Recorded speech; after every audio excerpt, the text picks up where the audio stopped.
काम की तलाश में था। मुझे कहीं भी काम नहीं मिल रहा था। फिर मुझे एक पिज़्ज़ा शॉप में पिज़्ज़ा डिलीवर करने का काम मिल गया।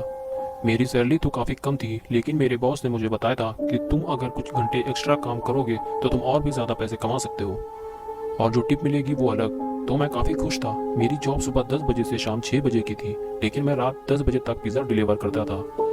एक रोज़ जब मैं घर जाने वाला था, मेरे बॉस ने मुझे बुलाया और मुझसे कहा कि क्या तुम 2 घंटे और काम करना चाहोगे, क्योंकि रात में 12 बजे तक पिज़्ज़ा डिलीवरी के ऑर्डर आते रहते हैं, तुम थोड़ा और पैसा कमा सकते हो। तो मैंने हाँ कर दिया। फिर बॉस ने मुझे बताया कि 2 पिज़्ज़ा तुम्हें डिलीवर करने हैं। फिर मुझे उसका एड्रेस भी बता दिया। मैं पिज़्ज़ा लेकर निकल गया और मुझसे ये भी कहा था कि ये पिज़्ज़ा तुम्हें एक आउट एरिया में डिलीवर करना है। एक बार तो मैंने सोचा कि अपने दोस्त बुल्ली को भी अपने साथ ले जाऊं, लेकिन मुझे इसके लिए उसके घर जाना पड़ता, जिससे मेरा टाइम खराब होता, क्योंकि पिज़्ज़ा मुझे टाइम पर डिलीवर करना होता है। तो मैं अकेला ही निकल गया। जब तक मैं मेन एरिया में था तब तक तो ठीक था, लेकिन जैसे ही मैं आउट एरिया में पहुंचा तो वहाँ काफ़ी ज़्यादा सन्नाटा था और कोई भी आते जाते हुए मुझे दिखाई नहीं दे रहा था, और वहाँ आसपास कोई घर भी नहीं थे। फिर मुझे वो घर नज़र आया जहाँ मुझे पिज़्ज़ा डिलीवर करना था।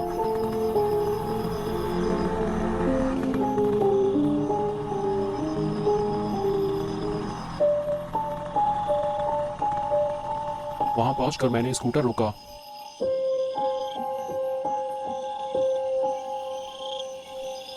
और दरवाजे पर नॉक किया, लेकिन कोई जवाब नहीं मिला।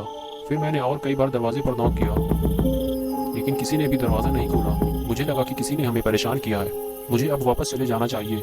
लेकिन तभी मुझे कुछ ऐसा दिखा जो मैंने पहले कभी नहीं देखा था।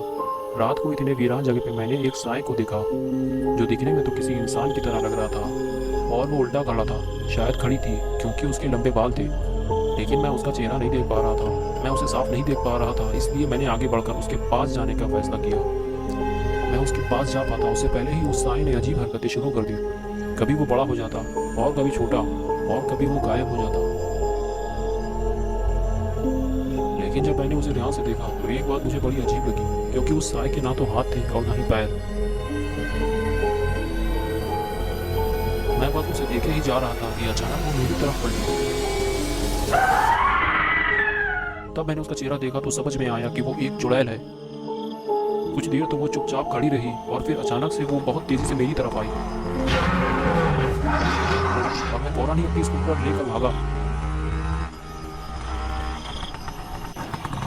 मैंने उसे कई बार पीछे पलट के भी देखा, लेकिन वो मुझे दिखाई नहीं दी, और फिर कभी भी मैंने पिज़्ज़ा डिलीवर नहीं किया।